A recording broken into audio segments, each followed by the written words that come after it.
Bihar board matric परीक्षा 2025 Bihar board matric परीक्षा 2025 में जो होने वाली है, इसके साइंस विषय से कुछ इंपॉर्टेंट शॉर्ट क्वेश्चन को मैं बना करके एक वीडियो के साथ लेके आया हूं, ताकि मैट्रिक परीक्षा 2025 में पूछे जाने वाले शॉर्ट क्वेश्चन जो होंगे, इसमें से हमारे क्वेश्चन एक भी ना छूटे। चलते बारी बारी से प्रत्येक टॉपिक को कवर करते हुए हम कुछ प्रत्येक टॉपिक से रिलेटेड कुछ इंपॉर्टेंट क्वेश्चन को लेकर के आया हूं। सबसे पहला अध्याय है हमारा प्रकाश का परावर्तन और अपवर्तन।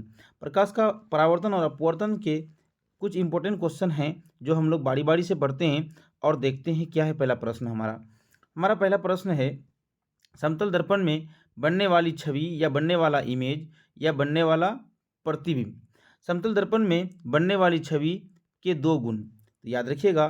पहला गुण क्या है? छवि हमेशा आभासी होगा, इमेज हमेशा आभासी बनेगा या प्रतिबिंब हमेशा आभासी बनेगा। दूसरा क्या है? इमेज जो होगा दर्पण से समान दूरी पर और समान आकार का होगा। तो ये पहला पॉइंट्स है और ये दूसरा पॉइंट्स है। ये शॉर्ट क्वेश्चन में इस तरह के सवाल आते हैं, इसमें से आपको मिलेंगे पूरे 2 अंक। इस तरह से अगर आप लिख देते हैं तो आपको मिलेंगे पूरे 2 अंक। चलते हैं आज की क्लास का दूसरा क्वेश्चन लेते हैं। दूसरा क्वेश्चन है हमारा प्रकाश का अपवर्तन। प्रकाश का अपवर्तन क्या है, इसको देखते हैं। क्या है प्रकाश का अपवर्तन? जब प्रकाश एक माध्यम से दूसरे माध्यम में प्रवेश करता है तो उसकी दिशा बदलती है, इसे प्रकाश का अपवर्तन कहते हैं।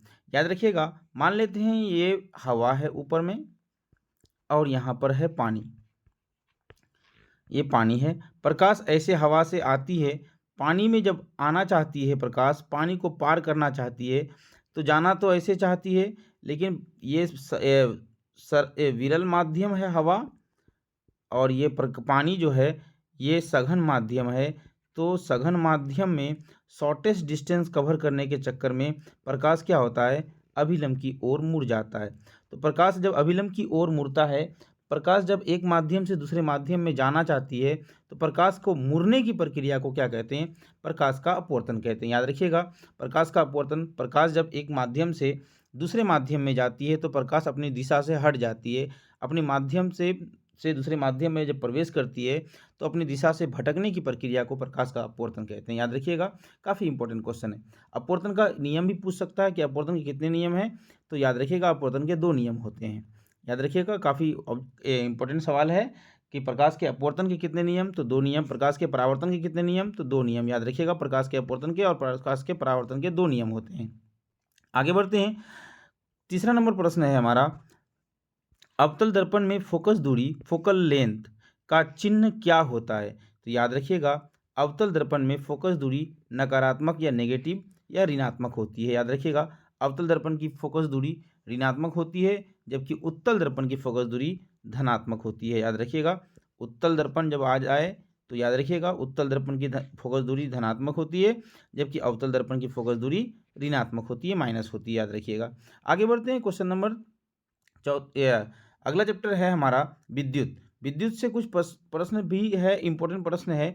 सबसे इंपॉर्टेंट प्रश्न है ओम का नियम, सबसे इंपॉर्टेंट। ये काफ़ी हर बार के एग्जाम में ये यहाँ से प्रश्न देखने को ही मिलते हैं। याद रखिएगा, यहाँ पर क्या है ओम का नियम का डेफिनेशन पहले देखते हैं। ओम के नियम के अनुसार किसी चालक में प्रवाहित होने वाली धारा उसके सिरों पर विभवांतर के समानुपाती होती है। किसी चालक में विद्युत धारा I बहती है और इसके समानुपाती होता है V समानुपाती I या I समानुपाती V। ये याद रखिएगा, ये दैट इज कॉल्ड क्या होता है? Ohm's law. ये क्या कहते हैं? इसे ओम का नियम कहते हैं। आगे बढ़ते हैं। दूसरा नंबर प्रश्न है हमारा, वोल्ट मीटर किसे मापता है? याद रखिएगा, वोल्ट मीटर हमेशा विभवांतर को मापता है, वोल्टेज को मापता है। वोल्ट मीटर हमेशा किसको मापता है? वोल्टेज को मापता है या पोटेंशियल डिफरेंस को मापता है, विभवांतर को मापता है। आगे बढ़ते हैं। तीसरा नंबर क्वेश्चन है, विद्युत ऊर्जा की एसआई इकाई क्या होती है? तो याद रखिएगा, विद्युत ऊर्जा की एसआई मात्रक क्या होती है? जूल होती है। विद्युत ऊर्जा का एसआई मात्रक क्या होता है? जूल होता है। जबकि विद्युत या विद्युत धारा का जब एसआई मात्रक पूछा जाए तो ये क्या होती है? एम्पियर होती है। याद रखिएगा, एम्पियर का संकेताक्षर ए से इंडिकेट किया जाता है, जबकि जूल का जे से इंडिकेट किया जाता है। याद रखिएगा। आगे बढ़ते हैं। हमारा क्लास का अगला टॉपिक है चुंबकीय प्रभाव। चुंबकीय प्रभाव से भी कुछ इंपॉर्टेंट क्वेश्चन है जो हम लोग पढ़ के बता देते हैं, याद रख लीजिएगा आप लोग। सबसे पहला प्रश्न है हमारा, सोलेनॉइड में चुंबकीय क्षेत्र की दिशा कैसे निर्धारित की जाती है? तो सोलेनॉइड में चुंबकीय क्षेत्र की दिशा कैसे निर्धारित की जाती है? तो याद रखिएगा, दाएं हाथ के थंब रूल का उपयोग करके। फ्लेमिंग का दाएं हाथ का थंब नियम है, उसका उपयोग करके याद रखिएगा। आगे बढ़ते हैं, अगला नंबर क्वेश्चन, विद्युत मोटर का मुख्य कार्य क्या होता है? विद्युत मोटर का मुख्य कार्य यांत्रिक ऊर्जा में बदलना होता है। विद्युत मोटर क्या करता है? विद्युत ऊर्जा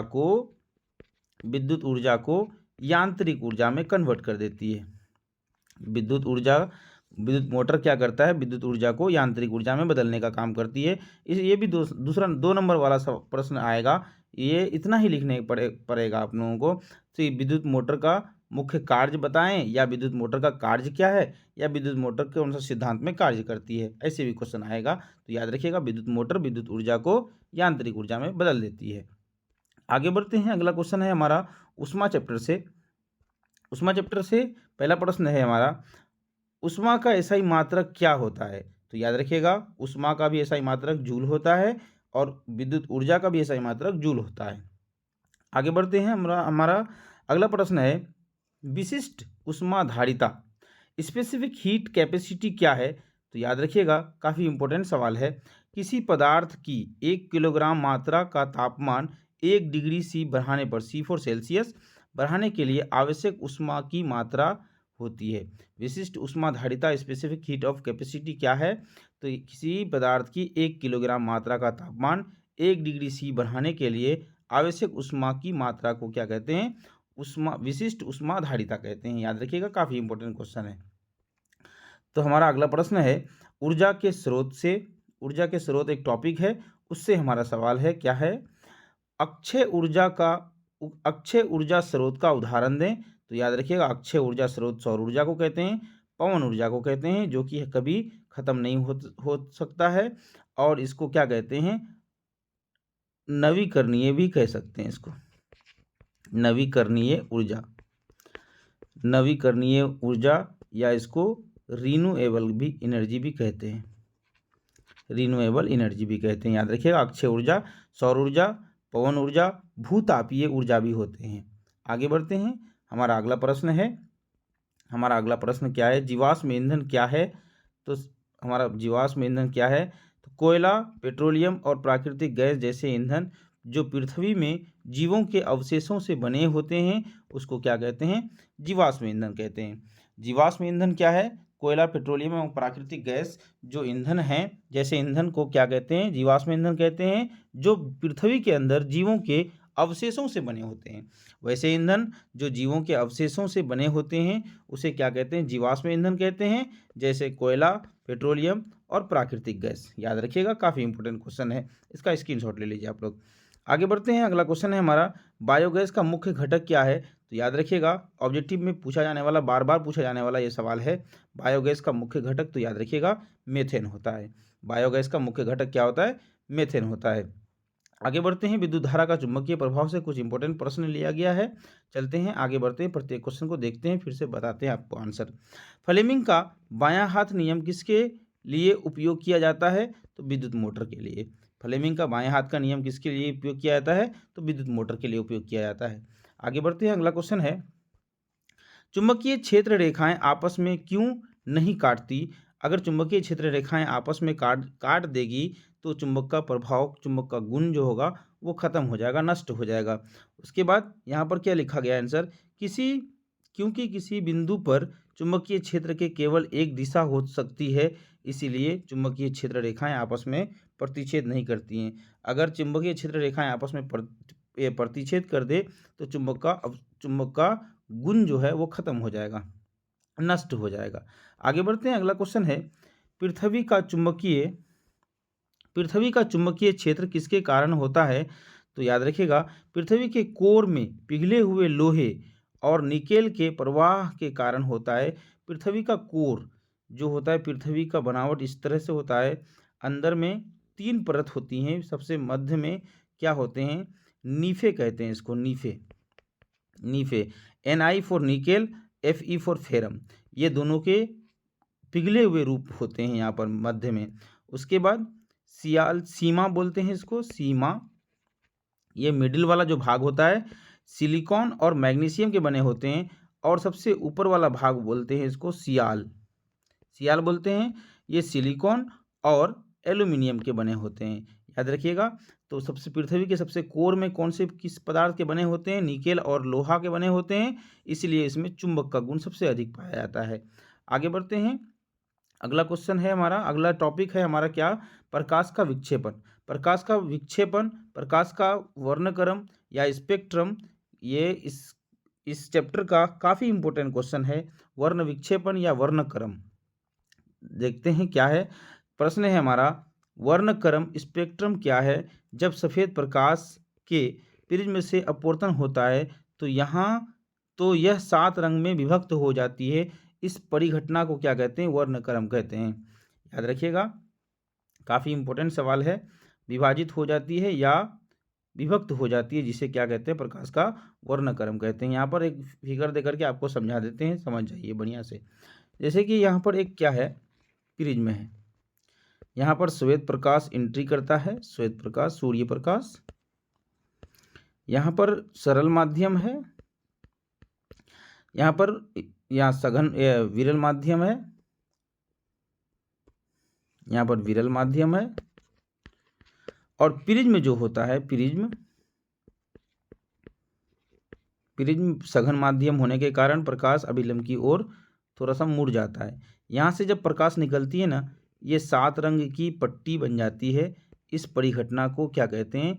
इसको वर्णपट कहते हैं, इसको वर्णपट कहते हैं। 7 रंग की ये पट्टी जो होती है, विवग्योर, VIVGYOR, विवग्योर। V for violet, I for indigo, B for blue, Y for yellow, O for orange, R for red. ये 7 रंग की पट्टी को क्या कहते हैं? वर्णपट कहते हैं। और पूरी परिघटना को वर्ण विक्षेपण कहते हैं, याद रखिएगा। काफ़ी इंपॉर्टेंट सवाल है। जब प्रिज्म से होकर श्वेत प्रकाश अपवर्तित कराई जाती है तो ये श्वेत प्रकाश 7 रंग में विभक्त हो जाती है। इस प्रक्रिया को वर्ण विक्षेपण कहते हैं। आगे बढ़ते हैं, हमारा प्रश्न है, इंद्रधनुष कैसे बनता है? इंद्रधनुष कैसे बनता है? तो इंद्रधनुष वर्षा की बूंदों में प्रकाश के परावर्तन, अपवर्तन और विक्षेपण के कारण बनता है, याद रखिएगा। इंद्रधनुष प्रकाश के परावर्तन के कारण भी बनता है, अपवर्तन के कारण भी बनता है, विक्षेपण के भी कारण बनता है, याद रखिएगा। काफ़ी इंपॉर्टेंट सवाल है। और ये कब बनता है? तो वर्षा खत्म हो जाने के बाद बनता है। आगे बढ़ते हैं, अगला प्रश्न है हमारा, डायोप्टर क्या है? डायोप्टर क्या है? तो लेंस की क्षमता की एसआई इकाई क्या है? या एसआई इकाई को क्या कहते हैं? डायोप्टर कहते हैं। इसे डी से सूचित किया जाता है, इसका प्रतीक क्या है? डी है, याद रखिएगा। डायोप्टर का प्रतीक क्या है? प्रतीक चिन्ह संकेताक्षर क्या होता है? डी होता है। इसका एसआई मात्रक पे अगर बात कर लिया जाए तो डी बराबर क्या होता है? 1/f। एफ जहाँ फोकस दूरी होती है इसे एम से इंडिकेट किया जाता है, तो मीटर इन्वर्स भी कह सकते हैं इसको, याद रखिएगा। मीटर पर पावर -1 भी कह सकते हैं। डी बराबर एम पर पावर -1 होता है। आगे बढ़ते हैं, हमारा सवाल यहीं पे समाप्त होता है। आज का क्लास यहीं पे समाप्त होता है। ये जो क्वेश्चन बताया ये काफ़ी इंपॉर्टेंट क्वेश्चन है, इसको याद रखिए, अपने नोट कॉपी में नोट कर ले, ताकि एग्जाम में आने वाले प्रश्नों के आप लोग आसानी से हल कर सकें। तब तक के लिए नमस्कार।